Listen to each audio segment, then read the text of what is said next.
Je ne parle pas souvent de ce qui s'est passé dans les Alpes. Les gens posent des questions, bien sûr. Ils veulent savoir comment j'ai survécu, ce que j'ai ressenti, si j'ai eu peur. Je réponds poliment, de façon vague. La vérité, c'est que je ne sais pas vraiment comment expliquer ces semaines. Ou peut-être que je le sais, mais que je n'en ai pas envie. Les mots semblent toujours insuffisants quand on essaie de décrire le froid qui traverse les os ou la solitude qui devient presque physique. Quoi qu'il en soit, voilà ce dont je me souviens. J'avais 34 ans à l'époque. Je travaillais comme traductrice technique freelance, principalement pour des entreprises d'équipements sportifs et industriels. Pas glamour, mais ça payait correctement et je pouvais travailler de chez moi à Lyon. En février de cette année-là, j'ai accepté un contrat avec une entreprise de matériel d'alpinisme basée à Chamonix.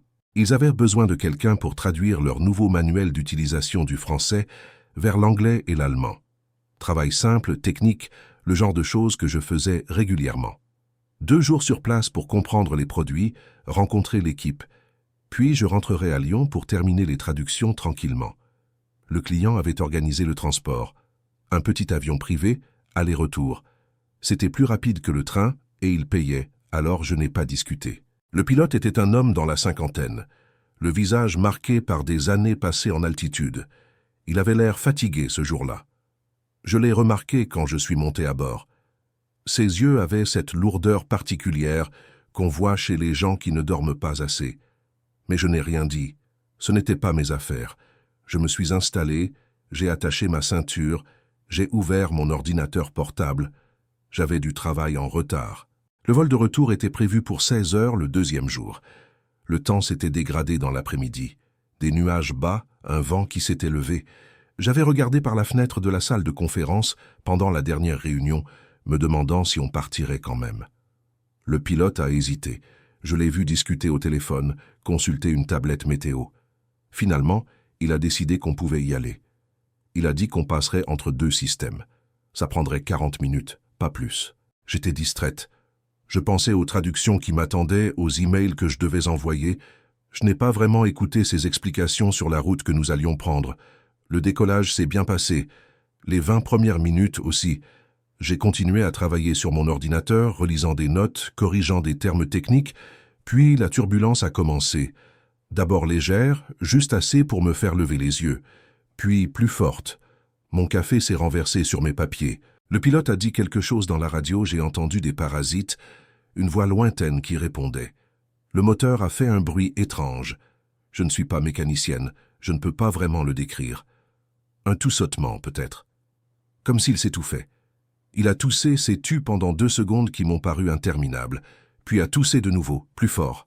Le pilote a juré à voix basse. J'ai fermé mon ordinateur. J'ai demandé s'il y avait un problème. Il n'a pas répondu. Ses mains bougeaient rapidement sur les commandes. Le moteur a fait un dernier bruit, puis plus rien. Le silence. Juste le vent contre la carlingue. Et la sensation de tomber. Je ne me souviens pas vraiment de l'impact. Mon cerveau a effacé cette partie, je suppose. C'est une protection. Je me souviens du bruit du moteur qui meurt définitivement. Je me souviens de la sensation de chute libre de mon estomac qui remonte dans ma gorge. Je me souviens d'avoir pensé très clairement « Voilà comment je vais mourir ». Puis plus rien. Le noir. Le vide. Ensuite, je me suis réveillé dans la neige. J'ignore combien de temps s'était écoulé. 10 minutes? 1 heure? Impossible à dire. La douleur dans mon épaule gauche était la première chose que j'ai remarquée. Aiguë, brûlante, presque irréelle dans son intensité. Ma tête battait comme un tambour. J'avais du sang sur le visage. Je l'ai senti en portant ma main tremblante à ma tempe. Pas beaucoup. Une coupure superficielle. J'ai mis du temps à comprendre où j'étais. J'étais allongé sur le dos, regardant un ciel blanc-gris. De la neige tombait doucement. J'ai tourné la tête. Tout bougeait trop vite. Le monde pivotait. J'ai attendu que ça se stabilise. Les débris de l'avion étaient éparpillés dans une petite clairière entourée de montagnes. L'aile droite était tordue, plantée dans la neige à quelques mètres de moi. Des morceaux de métal brillants parsemaient le blanc.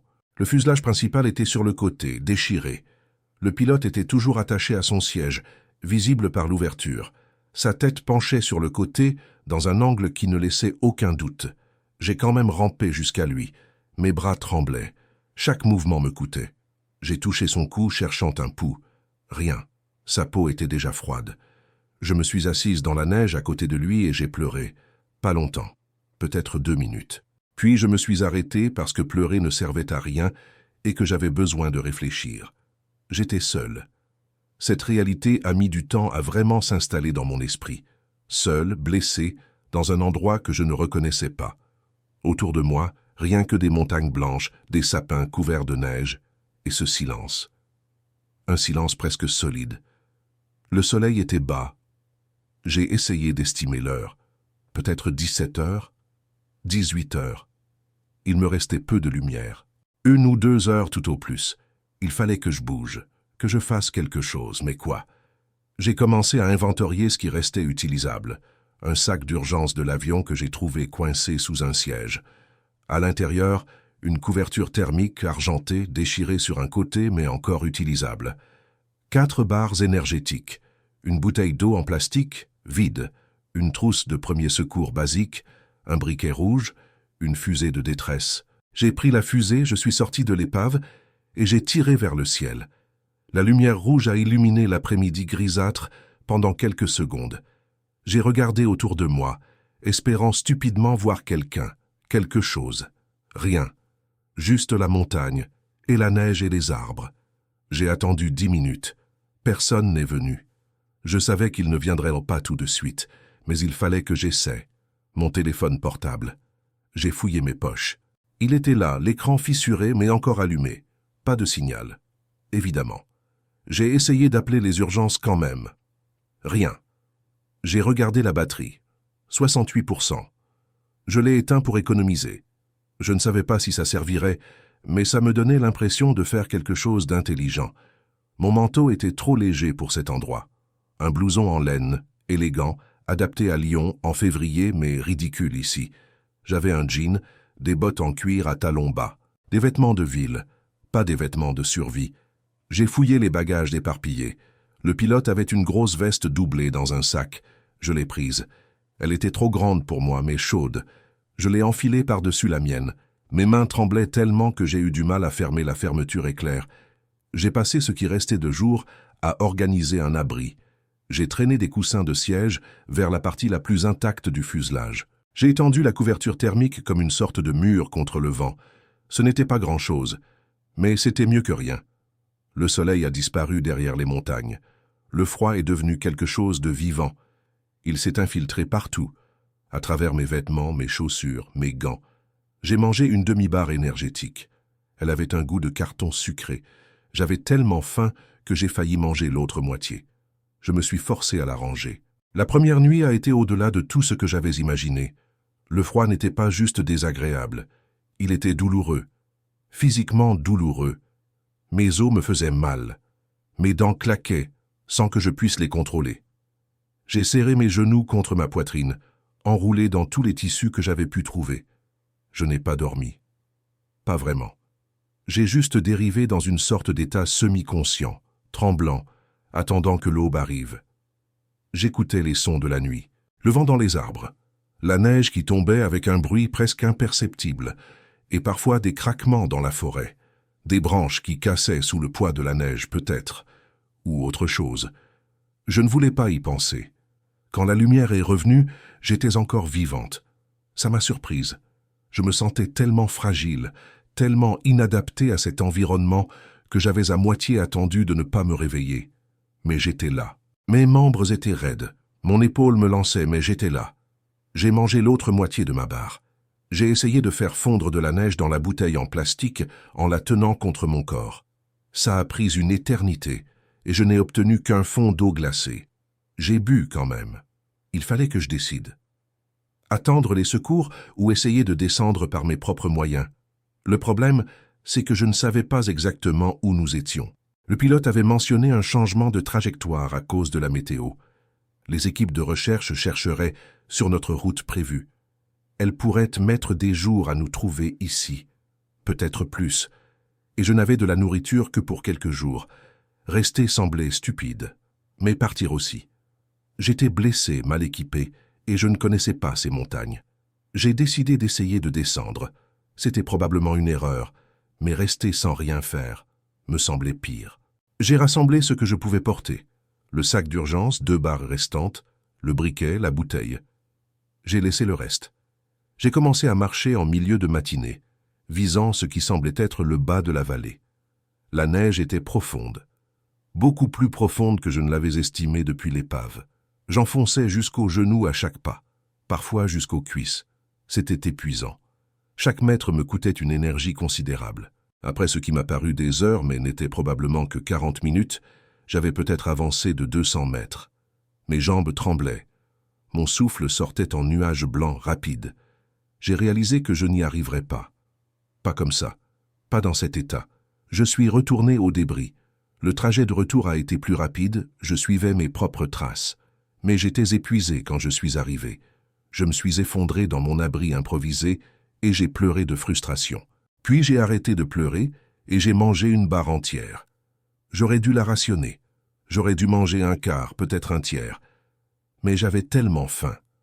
Une faim dévorante, irrationnelle. Mon corps réclamait des calories pour compenser l'effort et le froid. J'ai mangé et après, je me suis détesté pour ce manque de discipline. Les jours suivants se sont fondus dans une routine étrange, répétitive. Je me réveillais gelé, le corps douloureux. Je faisais fondre de la neige pour avoir de l'eau. Ça prenait des heures. Je devais utiliser le briquet pour chauffer le fond de la bouteille en plastique, très prudemment pour ne pas la faire fondre. Le gaz diminuait rapidement. Je mangeais un peu. Pas assez. Jamais assez.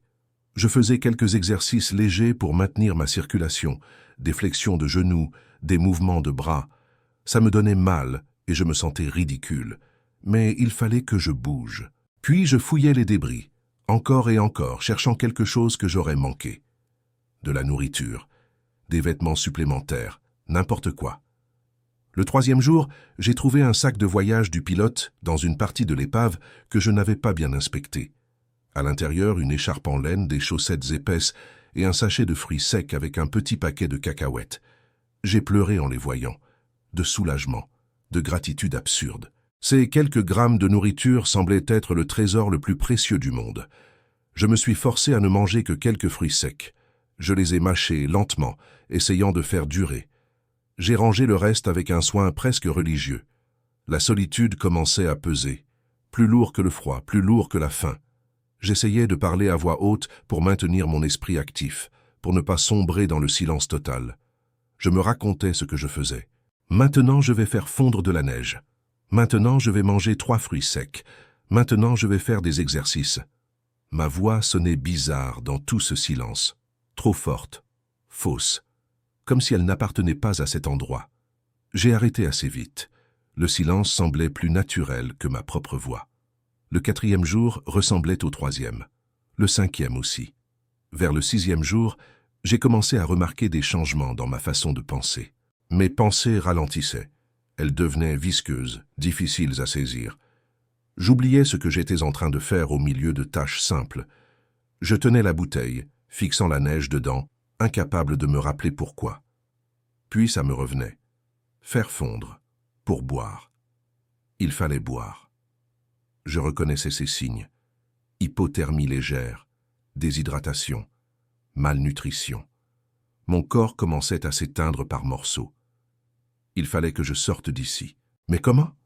C'est ce jour-là que je l'ai vu pour la première fois. J'étais dehors en début d'après-midi.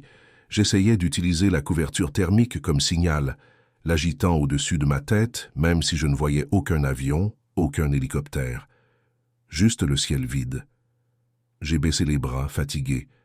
C'est à ce moment-là que j'ai levé les yeux vers la lisière de la forêt. Il était là, immobile. Un loup. Mais pas comme les loups que j'avais vus en photo. Celui-ci était grand, beaucoup plus grand que ce à quoi je m'attendais, et son pelage n'était pas gris, il était clair, presque blanc. Peut-être que c'était la neige qui créait cette illusion, ou peut-être pas. Il ne bougeait pas, il me regardait, juste ça. Me regarder. Mon cœur s'est arrêté, littéralement. J'ai senti ce moment de suspension où le sang cesse de circuler. Nous sommes restés comme ça pendant ce qui m'a paru une éternité. En réalité, peut-être 30 secondes, peut-être une minute. Je ne savais pas quoi faire. Crier, fuir, rester immobile. Mon cerveau n'arrivait pas à décider.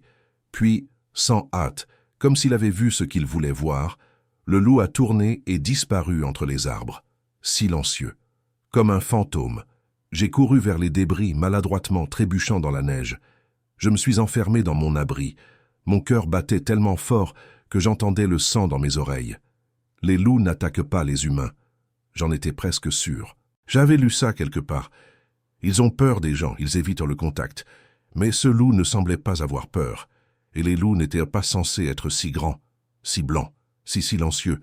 J'ai passé le reste de l'après-midi terrifié, sursautant au moindre bruit. La nuit qui a suivi a été pire que les précédentes. Chaque craquement dans la forêt était le loup qui revenait. Chaque souffle de vent était son approche. Je n'ai pas dormi. Il est revenu le lendemain. En fin d'après-midi, exactement comme la veille. Je l'ai vu depuis mon abri. Il se tenait au même endroit, à la lisière de la clairière. Il ne s'approchait pas, ne faisait aucun mouvement agressif. Il était juste là, observant. Au bout d'un moment, il est reparti. Le jour suivant, pareil, et le jour d'après. Toujours à la même heure, toujours à la même distance, toujours observant. J'ai essayé de comprendre. Pourquoi revenait-il? Les débris sentaient-ils la nourriture? Le corps du pilote? J'avais essayé de couvrir le corps avec de la neige et des débris, mais je n'avais pas pu faire grand-chose. Peut-être que l'odeur attirait le loup, ou peut-être que j'étais dans son territoire et qu'il surveillait l'intruse. Je ne savais pas. J'ai essayé de le faire fuir. J'ai crié, frappé du métal contre du métal, fait autant de bruit que possible. Ma voix sortait faible, pathétique. Le loup ne réagissait pas. Il restait là quelques minutes, puis repartait à son rythme, comme si mes efforts ne signifiaient rien. Le 8e jour, ou peut-être le 9e, j'ai mangé le reste des fruits secs et des cacahuètes. Je n'ai pas pu m'en empêcher. La faim était devenue quelque chose d'obsédant. Elle occupait chaque pensée. Je rêvais de nourriture, de pain, de fromage, de n'importe quoi. Après avoir tout mangé, j'ai réalisé ce que j'avais fait. Il ne me restait plus qu'une barre énergétique, une seule, et je ne savais pas combien de temps j'allais devoir tenir. J'ai commencé à perdre le compte des jours quelque part après ça. J'avais commencé à graver des traits dans un morceau de métal pour marquer le temps, un trait par jour. Mais j'avais oublié de le faire. 2 jours, 3, je ne savais plus. Le temps commençait à se déformer. Les jours et les nuits se mélangeaient. Je dormais par courtes périodes, me réveillant sans savoir si c'était le matin ou l'après-midi. La faim était constante maintenant, une douleur sourde, profonde, qui ne s'arrêtait jamais. J'ai essayé de mâcher du cuir arraché au siège d'avion. J'ai mâché pendant 10 minutes avant d'abandonner, dégoûté. Ça n'avait aucun goût, et ça ne faisait que me donner mal aux mâchoires. Mes pensées ralentissaient, se déconnectaient. Je passais des heures assises sans rien faire, juste à regarder la neige. Elle était belle, je m'en rendais compte. Toutes ces nuances de blanc. Le silence avait aussi une beauté, une pureté. Je me demandais si c'était ça mourir de froid et de faim, cette dérive lente vers quelque chose de paisible. Je me surprenais à ne plus vouloir bouger. C'était trop difficile. Plus simple de rester assise, de regarder le blanc. Le loup continuait à venir tous les après-midi. Je ne savais plus si c'était réel, si c'était vraiment un loup ou quelque chose que mon esprit créait. Je lui parlais parfois. « Tu vas m'attaquer? Qu'est-ce que tu veux? Pourquoi tu restes là ?»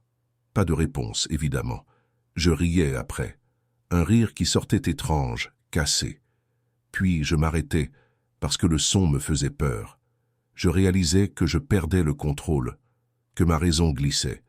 Mais je ne pouvais rien faire, je n'avais plus la force de lutter contre ça. J'ai mangé la dernière barre énergétique. Je ne sais plus quel jour c'était. J'ai essayé de la faire durer, de prendre juste une bouchée. Mais une fois commencée, je n'ai pas pu m'arrêter. Je l'ai mangée entière en quelques minutes. Après, j'ai eu la nausée. Mon estomac s'était rétréci. Il ne pouvait plus gérer même cette petite quantité de nourriture. J'ai vomi. Pas grand-chose. Juste de la bile. Ça m'a laissée tremblante, affaiblie encore plus. Il ne restait plus rien maintenant. Juste de la neige à faire fondre. Mais le briquet était presque vide. Je pouvais voir le niveau du gaz à travers le plastique transparent. Presque rien. J'essayais de l'utiliser une seule fois par jour, le matin pour faire fondre assez de neige pour boire. Après, plus rien. Mes lèvres étaient fendues, saignantes, mes mains engourdies en permanence. Je ne sentais plus mes pieds dans mes bottes. je me rendais compte de façon lointaine, détachée, que j'étais en train de mourir. Pas dramatiquement, pas d'un coup, juste lentement, par degrés, un peu plus chaque jour. Le loup semblait plus proche maintenant. Ou peut-être que c'était mon imagination. Je ne faisais plus confiance à mes perceptions. Parfois je le voyais la nuit, une forme blanche entre les arbres noirs, ou peut-être juste la neige qui tombait. Je ne savais plus. Je m'en fichais de plus en plus. Le loup, le froid, la faim, tout devenait égal. Tout se mélangeait dans une sorte de brouillard gris. Puis est venu un matin où mon esprit était inhabituellement clair. Un moment de lucidité au milieu du brouillard. Je me suis réveillé et j'ai pensé très clairement, je vais mourir ici si je ne bouge pas maintenant. Maintenant, pas demain, pas dans quelques heures, maintenant. C'était peut-être ma dernière chance. Mon corps s'affaiblissait de plus en plus. Si j'attendais un jour de plus, je n'aurais peut-être plus la force de marcher. Je devais essayer. Même si ça tuait, je devais essayer. J'ai rassemblé ce qui restait, la couverture thermique, le briquet vide. Plus rien d'autre n'avait de valeur. Tout le reste était inutile maintenant. Je suis parti à l'aube. Le ciel était blanc. Tout était blanc. Je marchais en direction de ce qui semblait être le bas. Mes jambes bougeaient mécaniquement. Pas droite, gauche, droite, gauche. Chaque pas nécessitait un effort conscient, une décision. Lever le pied, avancer, poser, recommencer. Je tombais souvent. Je me relevais. Je retombais. Je me relevais encore. Le froid était aigu maintenant, coupant, comme des lames dans mes poumons à chaque respiration. Je ne sentais plus mes extrémités. Mes mains étaient des objets étrangers au bout de mes bras, mes pieds des blocs de pierre. Mais je continuais, parce que m'arrêter signifiait mourir. Et quelque chose en moi, une petite partie têtue, refusait encore de mourir. Après un temps impossible à mesurer, j'ai réalisé quelque chose. Le loup me suivait. Je ne l'avais pas vu consciemment, mais je le sentais. Cette présence derrière moi. Toujours à la même distance. Je me suis retourné une fois, il était là. Une forme blanche contre le blanc. Ses yeux dorés me fixaient. Je me suis retourné et j'ai continué à marcher. Je ne savais pas quoi faire d'autre. Crier était inutile. Courir, impossible. Alors je marchais.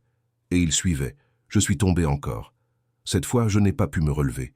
J'ai essayé. Mes bras ne répondaient plus, mes jambes non plus. Je suis resté là, allongé sur le côté, dans la neige. Je regardais mes mains. Elles étaient bleues. Une partie de mon cerveau nota cette information de façon clinique. Hypothermie sévère, gelure probable, système en train de s'éteindre. Je fermais les yeux. C'était plus facile comme ça. Plus doux. Je pouvais juste m'endormir, juste glisser, ce serait terminé. Puis j'ai senti quelque chose. Une présence très proche. J'ai ouvert les yeux. Le loup était là, à quelques mètres de moi, plus près qu'il ne l'avait jamais été. Je pouvais voir les détails maintenant. Sa fourrure n'était pas vraiment blanche. C'était un mélange de blanc et de gris très pâle, avec des nuances de crème. Ses yeux étaient dorés, lumineux. Il me regardait. Je le regardais. Aucun de nous ne bougeait. C'était un moment suspendu dans le temps, silencieux, parfait dans son étrangeté. Je me suis demandé s'il allait m'attaquer maintenant que j'étais faible, si c'était ce qu'il attendait depuis le début. Mais il n'a pas bougé. Il est resté là, me regardant avec ce qui ressemblait presque à de la curiosité. Ou peut-être que j'imaginais ça. Peut-être que je projetais des émotions humaines sur un animal qui n'en avait pas. Nous sommes restés comme ça longtemps, je ne sais pas combien de temps. Le temps n'existait plus. Il y avait juste ce moment. Moi, le loup, la neige, le silence. Puis, très lentement, il a tourné la tête. Il a regardé vers le bas de la montagne. Puis, il m'a regardé de nouveau. Et puis, il est parti. Il s'est retourné et a disparu dans la brume qui commençait à monter de la vallée. Je ne l'ai plus jamais revu.